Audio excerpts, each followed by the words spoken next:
Hello and welcome to the Pick Six podcast. Happy Monday. I am Katie Mox, joined here by Will Brinson and Chris Trapasso, NFL draft writer and analyst for CBS Sports. Sorry, guys, we're running a little bit late today, but we got caught up talking about the Murdaugh trial and other trials that have happened, or murders rather, that Will is very familiar with in his neck of the woods. But fellas, how we doing?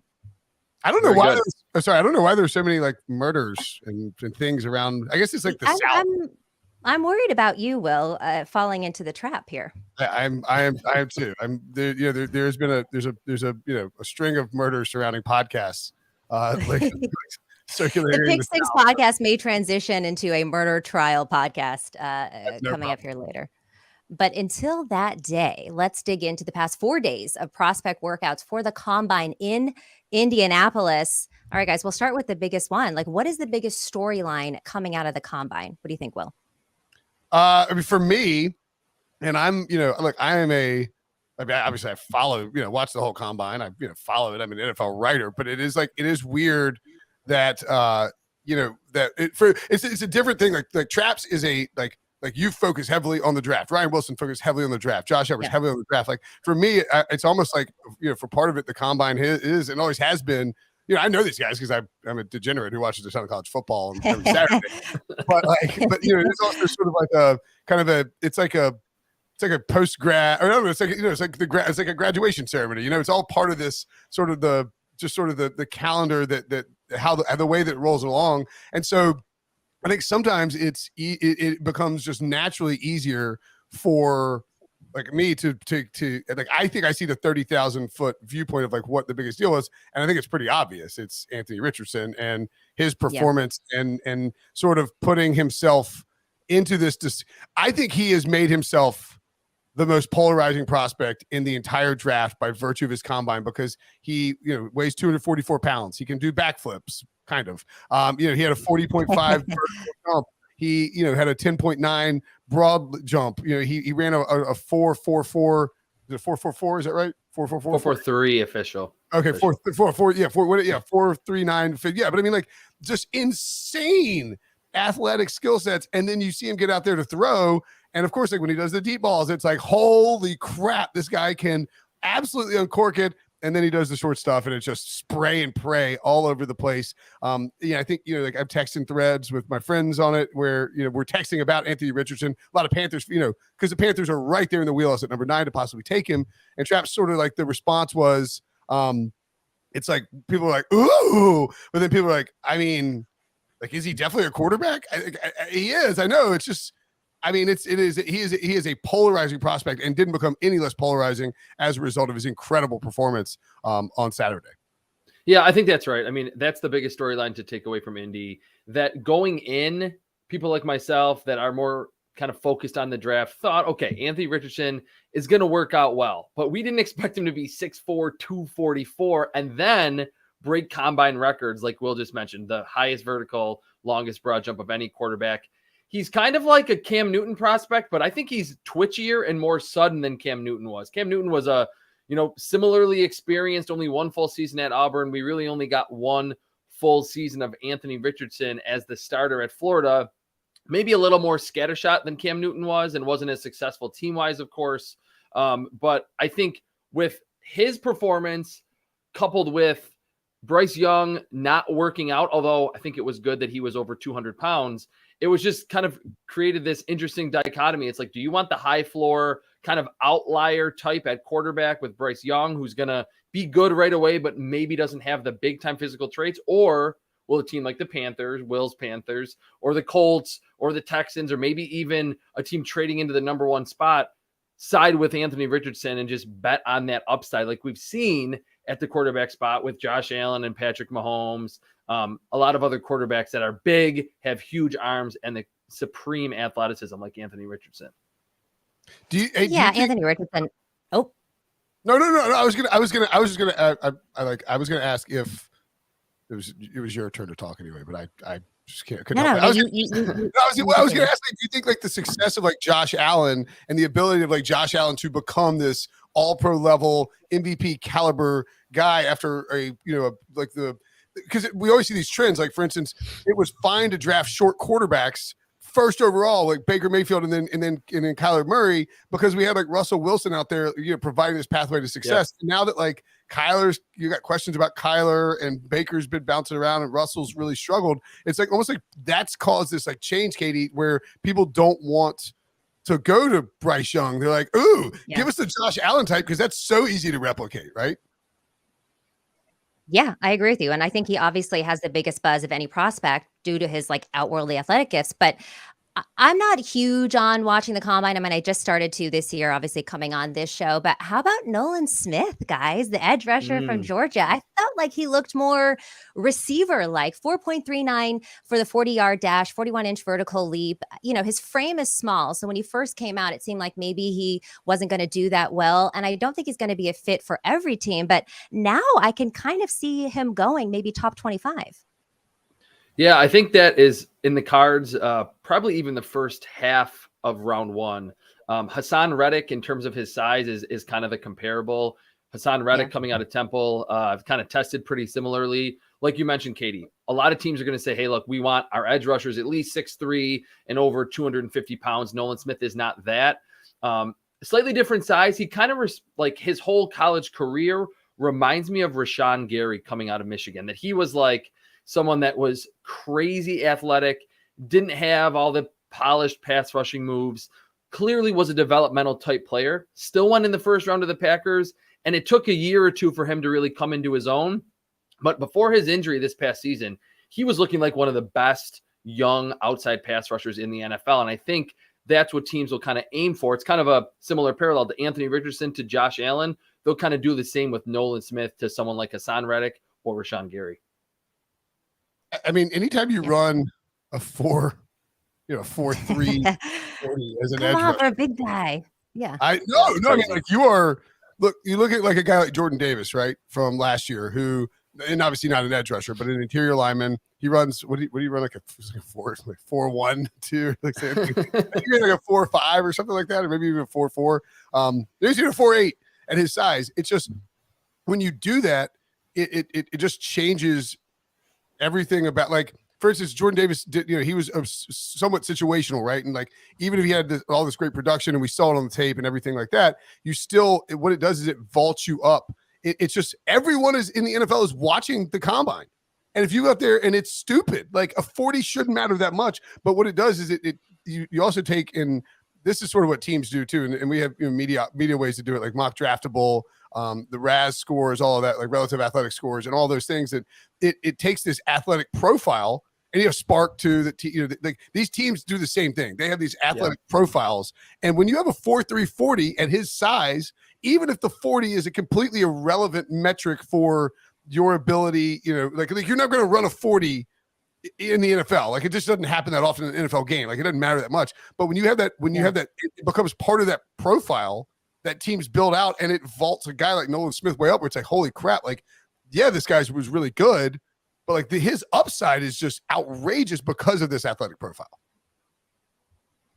Yeah. Couldn't agree more. I will have to say, one guy from the chat, Ty Joseph, are we worried that Brinson will be the victim or the culprit in the next I think Carolina culprit. I'm culprit. I think it's 50-50. And I think for you to be the victim, though, I mean, we all saw you run without wearing shoes on the last podcast. So I think it depends on if you're wearing shoes or not, whether you fall victim. So I agree with that, and hopefully not my elf shoes. It's also, as my dad says, you don't have to outrun the bear. You just got to outrun your buddy. Like the cocaine bear. Could you outrun the cocaine bear? No, I could not. No, God, no, I could not run the cocaine bear. That bear is fast as hell. He's on a bunch of cocaine. I do love that this is like the unofficial Cocaine Bear podcast, though.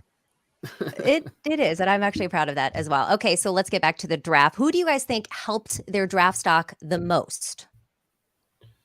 I can start. I'll go with Jacorian Bennett, which to a lot of listeners and viewers are going to say, who in the hell is that? That's the point, because he came in as kind of the other Maryland cornerback, Deonte Banks, over 6 foot, over 200 pounds, ran in the mid 4.3s. Everyone's like, okay, this guy's going to go in the first round. Then his teammate, Jacorian Bennett, that played inside and out a little bit more in the slot. He made some plays. That's not really where Deonte Banks thrived at Maryland.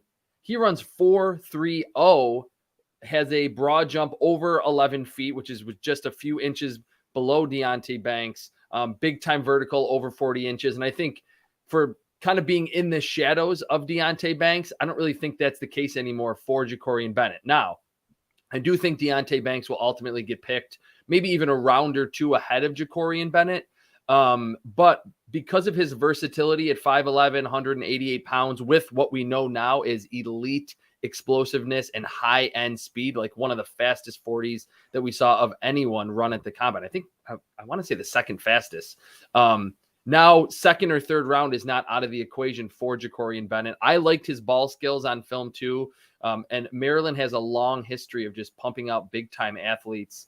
So Ja'Cory Bennett kind of came in somewhat of an obscure prospect with a bigger name teammate at the same position, and I don't really think that's the case anymore.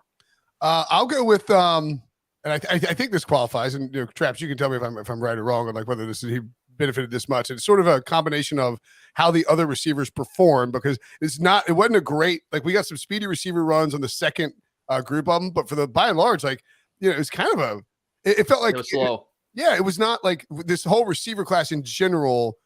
It didn't live up to the hype. Yeah. It is not one of those top end, like, there are top end guys. There's some good players. This is not like a, Justin Jefferson, CD Lamb, like, this is not like a loaded, like, elite level guys. Like, I don't think there's a Jamar Chase in this class, for instance, et cetera. But I think one guy who really helped himself was North Carolina wide receiver, going very off brand here, Josh Downs, who ended up like, so it's very, I think Downs is more of a slot guy, right? But yeah, all slot, yeah. But welcome to the NFL. I mean, you're running three wide like 60% of the time, plus actually probably maybe up to 70% of the time. And the way that he performed at the combine, showing some speed, looking just very natural in the catching drills.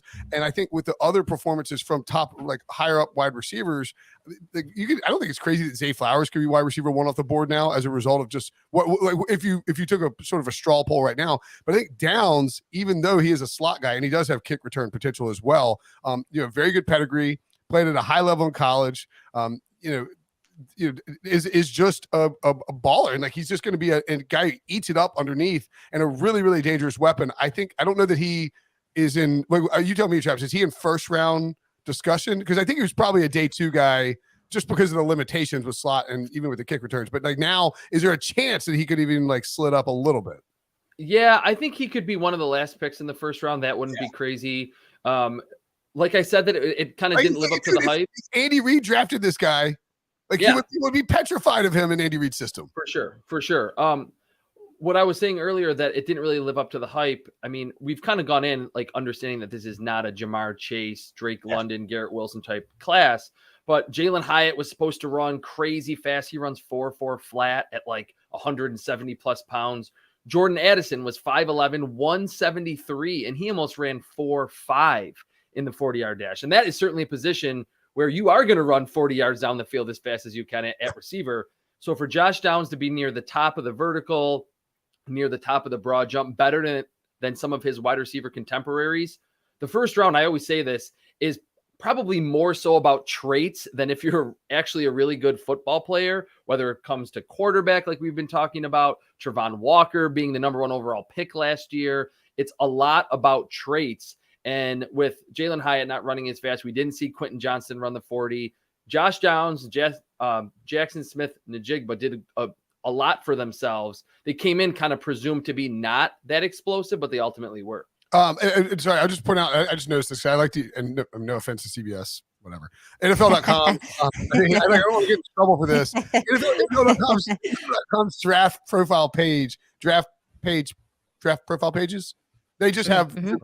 I mean, it's the NFL. Like, I mean, they got just stuff that we don't have. For instance, they just added this year. I've never seen this before. A next gen stats score breakdown of players. Josh Downs scores an 86, which would, is a very good score. Would be making the second wide receiver in the combine, and then an 88 production score would be the third in terms of the. And I don't know exactly what's going into it. I'm going to dive into that, but I think that's really interesting that they've added that, because they got these trackers on all these kids, and so you're sort of seeing how they do. Like, he checks in as like the 19th in terms of athleticism score, but it's just, this is a guy that's going to make an impact early on, I think. Go Tar Heels. Yeah. Unbelievable. All right, so that's the wide receivers. I actually was looking at the running backs, and I think that Chase Brown out of Illinois kind of surprised me. He ran a 4.43 40-yard dash, which is actually faster than I thought he would go. He led all combine running backs with his 40-inch vertical and 10.7 broad jump. He was pretty solid during drills. Traps, I would like to know what you think about this, because I think that his speed and his shiftiness could lead him to be picked on day 2 of the draft. What did you think of him? Yeah, I mean, to have that kind of workout, he and his brother Sidney Brown, the safety from Illinois, had like almost identical workouts. It was pretty crazy. Chase Brown on film is a really good player. He's been a very productive running back for the Fighting Illini, and now we know he's an elite level athlete. And again, I think teams, that was the one concern. How explosive is he? At the running back position today, it seems like more and more teams, as they're drifting away from handing their running back the ball 15 to 20 times per game, when they do hand them the ball, they want them to be able to hit those big plays. We always hear about your ability to catch the ball. That certainly matters. I think Kyle Shanahan has kind of pioneeered this, just always prioritizing speed at the running back spot. So now with Chase Brown, you know, if it gets blocked up right in front of him and it's all contingent upon your offensive line, Chase Brown can hit that long run. So is always going to be different boards in terms of the running back position among teams based on, scheme, did they run in a zone blocking scheme, whatever, but teams are prioritizing speed more. So that is going to bode well for Chase Brown. If he's a 3rd round pick, I won't be surprised at all. That'd be a nice pull for him. Yeah. You perked up my interest when you said Kyle Shanahan. Do you think that he would be a good fit for the Niners? We always need running backs over here in San Francisco. I mean, it's so weird because the 49ers, I think, with Kyle Shanahan's scheme, like he could get production out of Brinson if he was in the backfield, but he constantly likes to whether sign free agents, trade for Christian McCaffrey, draft Trey Sermon, draft Elijah Mitchell, throw in Jeff Wilson, then let him go. It wouldn't shock me if they go back to the running back because I think he just loves the running back position and gets kind of enamored with those speed guys, which certainly Chase Brown would check that box. All right, guys, we're going to take a quick break here. You're watching the Pick Six podcast. We'll be right back.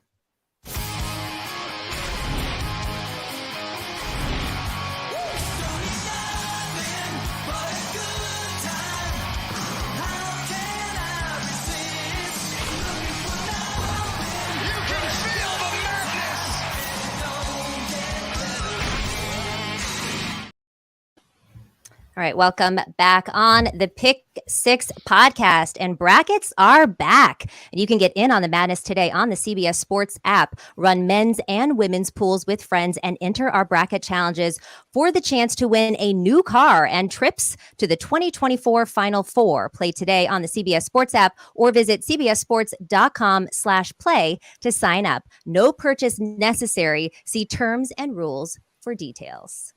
All right, we are back here. Katie Mox, Will Brinson, and Traps, as I just learned that your nickname is here. Fellas, Will gave me that one last year.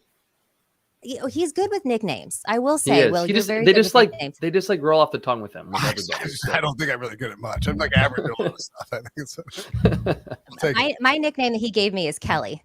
So it's slightly different, but it's actually my fault because when I first started at Sportsline and Will came on as an analyst, I mixed up his name with Ryan Wilson's name and I called him Brian on air. Called him Brian, and obviously his name is Will Brinson. Then he was like, "Yeah, sure, whatever, Kelly." And so that's where we land today. But all right, we talked about who did good. I was not offended, and so that's. But I gave you your own. Yeah, give your own name out of respect. And it works now. Kelly and Brian. It sounds like. Did y'all ever watch the very first season of not The Voice? What was the very first one? Not America's Got Talent. What is the first singing competition? The very first one. American Idol. American Idol. Yes, American Idol. The first one, I think it was Kelly, whatever one. And they had that movie. I don't know why I'm getting into this, but that movie that was like from Justin to Kelly. I kind of feel like that's from Kelly. Oddly enough, Fantasia, who won like the second or third one. Do you remember her? Yeah. She's from my hometown. Everything comes back to Brinson. I feel like anything we talk about that's not football is like, oh yeah, that was in my backyard, or I played golf with that guy. Like, why is it not home of, it's like welcome to High Point, home of Fantasia. It's like, why is it not welcome to High Point, home of Brian Brinson? Like, what are we doing here? Yeah, exactly. I thought that High Point was the home of furniture. Yeah, it is the furniture capital of the world. That's probably gonna hold up for longer than however I work in sports or Fantasia. Fantasia got it there. Come on. All right. Well, from Fantasia back to the draft, who do you guys think hurt their draft stock the most? We'll start with you, Tarps. Go ahead. Well, Traps, you had it listed, so I mean, I'll let you. You had Jordan Addison listed, and I think that's like a pretty easy. I mean, like that stood out. I'm not saying you picked the low hanging. I'm saying like it's a very, very obvious situation for him, because this is a guy that, you know, like we thought could be like, what he was like, didn't Kenny Pickett say, come get me? Or like he was like, come get me, talking to the Steelers like, to match him up. And it's like a guy who has been, I mean, he got insane NIL money to go to USC out of Pittsburgh, I believe. And he was considered like a top wide receiver prospect. And now, you know, you just see the way that this is shifting around. It does it again. It's very easy when you come into these, you know, come into these draft classes to think like, okay, you know, we're going to compare this top receiver in this class to, you know, the top receiver in a class the year before. But it's just, as you point out, like it's not the reality in this case. And Addison certainly hurt himself. Yeah, I mean, like I said earlier, 5'11", 173. So when we all saw that in Indy, we're like, oh, he's going to run crazy fast, solidify himself as wide receiver one. Runs 4.49, one of the lowest broad jumps, one of the lowest verticals among the wide receivers. I think at this point, and again, this is kind of the craziness and the impact that the combine can have. We're probably talking about Jordan Addison more, one of the last picks, maybe from 25 to 32 in that range. When again, a week ago, it was like I mocked him to the Houston Texans at 12 a lot, and Texans fans loved that. Like it seemed like an obvious selection. I remember being on this show back in 2018, Will, and I put up a big red flag for Calvin Ridley because I was like, this guy's older, he's small, he's light, he didn't work out well. I was wrong about that one because Calvin Ridley ultimately became a pretty good receiver. I mean, he certainly got to start his career with Julio Jones there in Atlanta. But what made me think about, hey, like there are some comparisons between Jordan Addison's game and Calvin Ridley's game. We're just looking at the draft.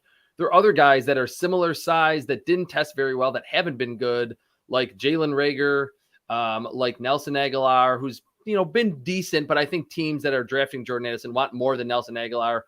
Early second-round picks like Marquise Lee, Andy Isabella, Dante Pettis. So for every like miss with a Calvin Ridley that's just not a high-level athlete at that size, there's a bunch of misses. So Jordan Addison to me, Kayshon Boutte also from LSU, another bigger name wide receiver that just did not test well. And teams want to see big testing numbers in the first round. Yeah, I don't know if it's because I'm just a 49ers fan, so I'm just zeroing in on all of the running backs here. But Tank Bixby out of Auburn, I feel like he kind of disappointed, and maybe his stock plummeted a little bit. Because if you look at this, there's a lot of middle-tiered ball carriers entering the draft, so he really needed to dazzle. I feel like he just fell short. He ran a 4.56 40, 32.5 vertical jump, 9.11 broad jump. I just feel like he didn't stand out like he needed to. What do you think? Yeah, definitely. I think with Bixby, that was the name of the game with him on the field, is his explosiveness and how he can hit some of those big plays. So I'm certainly, you know, thinking that some scouts will say, look, I'm just going to lean on the film, and I saw him run away from some people in the SEC. Others will say, well, yeah, 4.56, lower vertical, lower broad jump. That's not going to tick the box in the middle of the draft. And Katie, you're right. This draft, and to me, almost every draft, has a litany of just quality running backs, big time talents, rounds 3, 4, 5. If the blocking is good, they can be solid contributors at the next level. Can I like, I don't want to lob him out as I don't know how to phrase this. Like, cause I don't want to say like his stock got hurt. Cause like, so Bryce Young got measured. I think it's, you know, the fact that it's insane to it's like, oh, he's over 200. Well, he's fine then. It's like, dude, I could add like 15 pounds in like a day. Like, just give me some IPAs and some Ben and Jerry's. Like, okay, I can shoot up to whatever number you need. Like, yeah, exactly. Like fire up some. So, but I sort of wonder, like with the Bryce Young thing, the way that the quarterbacks threw, like CJ Stroud was so freaking good in that throwing session. Yeah. I wonder, like, did Bryce Young hurt his stock by not throwing, Katie? Like, do you think that, like, if he goes out there and throws and balls out, like, you know what I'm saying? Like, does that how much did that affect it in sort of your opinion? Obviously, you too, Traps. I mean, for me, yeah, I would agree with you on that one, but I didn't really look too much into it. So let's try Traps. Yeah, no, I mean, I think he hurt his stock. I mean, you're right, Will, that being 204, which I think he probably crushed a gigantic breakfast right before he worked out. I'm cooking like, wow. I'm eating like sir, did you really mean to order a tomahawk steak for breakfast? I'm like, yeah, I did. I'm not working out. I don't think he plays anywhere close to 204, but that's on the record now, 204. So that's good for him. To me, like, I don't blame him for doing it because his 2 years of film at Alabama were so good. But CJ Stroud had really good film at Ohio State too, and he decided to show off his accuracy. And if you're Bryce Young, he could have said, all right, I'm not going to run the 40. I'm not going to, try to stack up with Anthony Richardson or even Will Levis's athleticism, but I'm going to be, like CJ Stroud said, a ball placement specialist and just throw perfect strikes in the throwing sessions. No one would have, totally bashed his stock if he didn't throw well, but I think he would have. So sitting out, I get it, but he did not necessarily help himself as much as I think the 204 at the beginning of the week maybe indicated, because everyone around him, the two marquee names, Stroud and Richardson, balled out in Indy. This is actually a good point for Dom too, by the way. So but it's just like Young is he's gonna lose all that weight, his pro day, and then throw and look awesome. That's probably what it's gonna be. Yeah. And Thomas Scott said that his was Levis. He did disappoint, but he was just meh. Anthony Richardson took all his momentum. Yeah, that's a good point, especially with Will Levis during the podium session, which I don't blame these guys for being confident. Will Levis said that I have the strongest arm to enter the NFL in a long time. And then I didn't think it was, it was good, but I think Richardson was more effortless. You don't have Josh Allen's arm, bro. And Anthony Richardson was just stronger in this class. So that's a bit of an egg. And he did have great hair, though. I liked his hair. Very nice hair. Floppy. That counts for something. Good hair counts for something. It does. All right, guy. Anyone else we want to weigh in that stock down, or should we take a quick break? I'm good. I think we covered the main ones. All right, we've covered it, which means we're taking a quick break. You're watching the Pick Six podcast. We'll be right back. Hey, Calvin, you play golf. You think you can win one of those green jackets at the Masters? Well, if it's for being the most loving neighbor of the year, yes. It's a tradition unlike any other. The Masters on CBS. All right, welcome back to the Pick Six podcast. We are talking or recapping the NFL Combine. Now let's talk quarterbacks. Traps, who is your number one quarterback and why? It's CJ Stroud. I mean, everyone thinks that it's Anthony Richardson because I put him at number one in my mock before the Combine because I thought he was going to, test really well, and there's always that riser. But it's actually Stroud because I think he gives you the best of both worlds in that he has the pocket passing of Bryce Young. He's not quite as creative as Bryce Young, not as athletic as Anthony Richardson, but the ability to thread the needle through tight windows, I think he does that a little better than any of the quarterbacks in this class. 2 years, a lot of big games. That Georgia game did have an impact on me that he was able to show his ability to improvise outside of the pocket. He's not going to run away from a ton of people, but I don't think Patrick Mahomes or even Justin Herbert are crazy good runners, but they have enough functional athleticism to just make that edge rusher miss for a split second so they can get the throw off. I think that's what Stroud gives you. He feels like high floor, and because he's relatively young, he's a lot younger than Will Levis. I think there's upside with him as well, that he can only get better, maybe work on, maybe losing a little bit of weight and getting more athletic. But in terms of just being a pure passer, I think CJ Stroud is the best quarterback in this class. Spicy. I have a bias against Ohio State quarterbacks, and I probably should. I probably should. Just, I get it though. I get it. I mean, it's just they don't they haven't and Fields TBD. But they just haven't worked out at the NFL level. But I mean Stroud. You see it. I'll tell you the one thing about him is this ball placement is just outrageous. The entire throwing session, putting it exactly where you need it to be. And then it's juxtaposed with Anthony Richardson, who looks like a total freak and is just can't hit a guy in the hands 7 yards away on a quick out. And so Stroud said that too. I think he's told Stacey Dales, he's I'm the ball placement guy. And that accuracy, not just not just throwing the pass where it needs to be, but throwing the pass like into a very specific window that makes it easy for your receivers to catch. That touch goes a long, long way. I mean, I think I would still go Bryce Young first overall, but first overall would be my top quarterback. But like, this is a really tough class because you can find faults and concerns with each of them. And certainly Bryce Young's build, Katie, is like, I mean, for me, that's like it's a fair red flag. Like, I'd like him to be a little more. I need that second T. I need that second C in thick. That's what I need. Yeah. Well, yeah. I mean, especially when you look at people like Kyler Murray, and he's got a problem with that too. I agree with Traps here with CJ Stroud out of Ohio State. And I hear you, Will, because they haven't really translated out of Ohio into the league. But I was reading a quote. CJ Stroud tells his critics, "I've been the best player in college football." I don't know about all that, though. Yeah, like I said, these guys always have to showcase that confidence. I think at the quarterback spot, it's become that type of position. So I don't blame them, but like the Will Levis comment was weird. That comment from Stroud was a little bit strange, but I don't think it's going to like push him down the board or anything. Yep.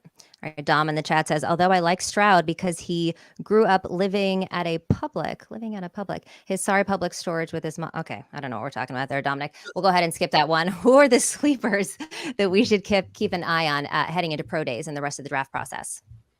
I will kind of go with one player that to me had the most impressive performance, but I want to just track how he does. Oh, you can just give out two because like I'm not sitting on like a whole list of sleep drafts. Yeah, no, that's fine. Yeah. Zach Kuntz. This is not my job. Zach Kuntz from Old Dominion tested like the most explosive tight end at the combine. He's older. He started at Penn State, was there 3 years, and then at Old Dominion for 2 years. 6'7", legitimately 6'7", 255, tested through the roof. And it shows on film that kind of receiver-like ability. He could add probably 5 or 10 pounds and it would be no problem in terms of, sapping any of his athleticism. I just want to see where he ultimately stacks up in this loaded tight end class to be that size, to run that fast, to have, a 40-inch vertical, broad jump close to 11 feet. Like he tested like some of the corners and the wide receivers. 10 out of 10. Yeah, absolutely nuts. Like his combine workout, and he came in as like Old Dominion tight end who's really tall, kind of skinny. Like, how's he going to work out? And then he was the most athletic tight end there.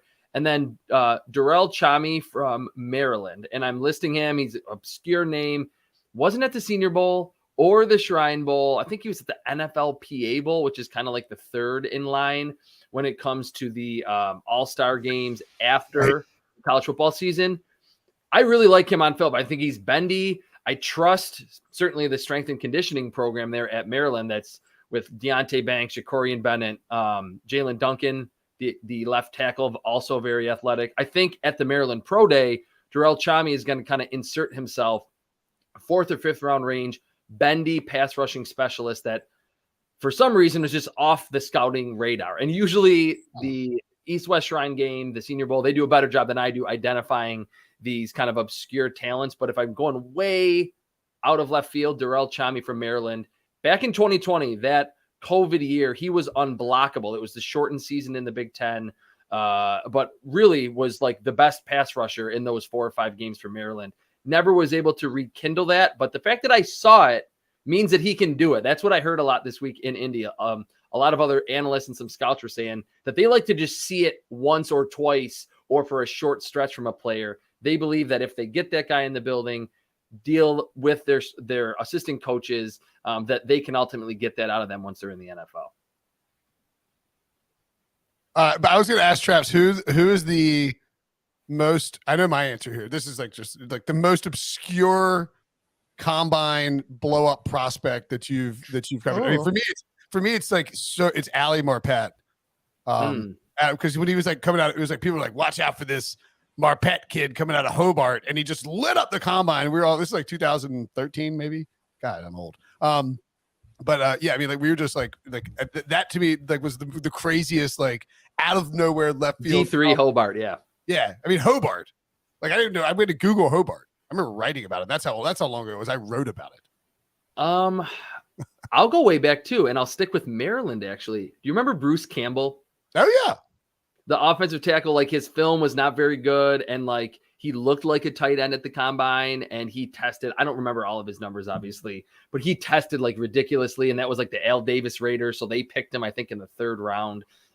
Was not a very good football player, but that one was like super obscure where it was like, oh, who is this Maryland offensive lineman here that's not very good? And then he tested really well, which to me, it's always crazy. Like the NFL, the scouting departments, they identify the Ali Marpettes, the Kyle Duggars from Lenore Ryan, again, coming back to Will in the North Carolina area, like everything does. Like that one was pretty obscure too. Like he looked good on film, but it was like, okay, it's D2 football. Like how athletic is he really? And then Kyle Duggar had a really good workout and has actually become a good player with the Patriots. Tarps, I'm also curious what you think, and we talked about this last week, but obviously you weren't on the show. What do you think of Jalen Carter now and how he's going to do with the draft? Yeah, I think he certainly had his stock impacted negatively, and that it going into it was all, is it going to be Jalen Carter or Will Anderson as the first non-quarterback off the board? Most people, I think, were leaning Jalen Carter, as I was, because I think it's harder to find a really good interior pass rusher than it is to find a really good edge rusher.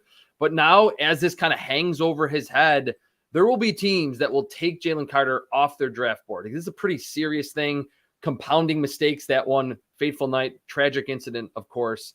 Some teams will not be as worried. Other teams will dig into it more. If this is still hanging over his head, this could be on a lesser degree of what happened to La'el Collins in the 2015 draft. That was a murder case, which is kind of a weird kind of full circle here to what we were talking about at the beginning. But that was hanging over his head on draft night, and La'el Collins was supposed to be a first-round pick, and he ultimately went undrafted. He went undrafted. He went undrafted. So if you're Jalen Carter, even if it's something where he, does have a punishment for this, you want it to come down before the draft happens in late April, because with La'el Collins, it was like, well, what's going to happen? Is he implicated in this or not? And he, Will's saying, he was a lock, probably top half of the first round, and didn't even get picked. The one thing about La'el Collins too, though, is like in that situation, if I recall correctly, it's insane how many different, that happened like very close to the draft. Whereas with Jalen Carter, and you heard Daniel Jeremiah say it on the broadcast, teams were as surprised as we were by the Jalen Carter news that came out. They didn't know it was coming. And so that's where it gets really tricky, because it's not like the prospect has gone to the team. And again, like sort of taken, just being from the objective NFL team standpoint here, like this prospect has not come to these teams and said, here's an issue that I've got, like that I've got hanging out there. This is something that's going to pop up. It's more like, one, did you know all this was coming? Two, were you trying to maybe hide it a little bit, like et cetera, et cetera. So I think like that's what, and we don't know, but you're going to have a lot of questions you're going to have to ask that you're going to be asked by these teams about not just what happened, why you were in this situation, but also like the dissemination of the information to the teams. Why did it come out right before the combine, and why did teams not know about it despite having already done some interviews, I believe? Yeah, what was weird about it too is that just real quick, that I believe that it was like that he lied to the police and said he was a mile away from the incident when he was actually right there. That's what I'm saying about compounding mistakes. I think if it came out from the get-go that he was right there, he wasn't in the car, he wasn't responsible, would have been a red flag, but just a terrible incident and kind of move on from there. But the fact that it's like those character concerns, I think, are a little bit easier to understand now, where it's like, oh, but then he lied to the police, was not being fully truthful to NFL teams, and now it comes out right before he speaks at the combine. That's why I think it's still looming over his head, and teams are going to say, look, if you make a mistake, own up to it, instead of trying to, you as a marquee in the spotlight draft prospect, we're not going to be able to get away with, lying to the police and saying that you weren't there when you actually were. Yeah, Thomas Scott has a hot take. Nolan Smith greater than Jalen Carter. I love this because he's one of my favorite storylines coming out of the combine. But what do y'all think? Will, go ahead, take it. I think that maybe the take is like, I think that's a hot take. It's not crazy. Maybe the hot take. Yeah, it's a hot take, but like I don't think it's entirely insane that he gets drafted over Jalen Carter either. I think just because of like of what there is a lot of unknown with what is going on, and that when there's a lot of unknown, it creates variables in an already variable draft situation. And one thing I'll say about that, it's not like a scorching hot take, because Nolan Smith was the #1 overall recruit coming out of high school just a few years ago. So the talent is undeniably there. He's been on the radar since really his freshman season at Georgia. And before the torn pec, very, very productive as a pass rusher. Again, without having like a loaded pass rush move arsenal. He was just winning with burst and bend around the corner. That's exactly what I remembered and really didn't like about Rashawn Gary. But again, Rashawn Gary's become a good player. Hassan Reddick, similar size. So it wouldn't be crazy if, there are some maturity issues with Jalen Carter, maybe gets off to a slower start in the NFL. And in a few years, Nolan Smith kind of rounds his game together and becomes that elite pass rusher, because he does have those uncoachable traits. Yeah, Billy just put in the chat, would you draft Jalen Carter in the first round? Traps, would you? I would. I would feel a little more leery if it was in the top 10 at this point, and I could give a completely different answer if we do get some more clarity in like a month. That's what during the combine, when I got asked that question on a few radio spots, that's what I said. Like, it's easy for me or Will or Katie to say, yeah, still pick him there. It's a different thing when you're the GM. Say you're a first-time GM and you're seeing all these really good prospects out there. It's a great defensive line class. Are you going to roll the dice on someone with that hanging over his head? Or are you going to pick Lucas Van Ness from Iowa or Kalijah Cansey from Pittsburgh, that pretty close, maybe 80 or 90% of Jalen Carter, but don't have the off the field stuff to really be worried about? I think when you're really in the line of fire there, it's like easier to pick the prospect that doesn't have those off field concerns. I mean, I'll be we don't know the exact details of what happened. So I stick my foot in my mouth all the time with stuff like this. But as it stands right now, I'm probably pulling the trigger on Jalen Carter if he falls to me. And I think that I think if he falls out of the top 5, I'm probably pulling the trigger. If he falls out of the top 10, I'm definitely pulling the trigger. Now, again, these circumstances, NFL teams will know more. There will be teams that have Jalen Carter off their board, because they just don't, they're not going to go that direction, and there will be, there'll be teams who move him down a lot. There'll be teams who don't move him down, et cetera, et cetera. I think that what you like, my thing is, again, I go back to that quote from Steve Keim, former Cardinals GM. If Hannibal Lecter ran a 4.40, he'd get drafted. That's just the bottom line. But maybe taking advice from Steve Keim as a GM is, but you're right. I get what you're saying. It's true. It's like if Jalen Carter was a 5th round pick, we're not even having this discussion, right? Like it's only because he's a first round caliber talent that it is, I think everybody right now, given the uncertainty of what we don't like, what we know and what we don't know, is like, if he fell to my team, I'm probably taking that value. Could that change with information? Yeah, it could change both ways, right? So I think as of right now, I'm sort of in that same camp where like I'm taking the value because, unless he did something really, really, really heinous, in like, or he's going to be charged, what I'm saying? Like this, like you win by getting value, I don't, it stinks, but that's the truth of the matter, Yeah. Al Bundy in the chat said he should be drafted by anyone if Anderson is gone, which is pretty much where y'all are at too. Yeah. Not that far off. Yeah. Not that far off. All right. This is going to conclude our recap of the Combine. Thank you so much for watching the Pick Six podcast. I'm Katie Mox here with Will Brinson and Chris Trapasso, not with a Z. Sometimes people pronounce his name wrong. We'll see you next time.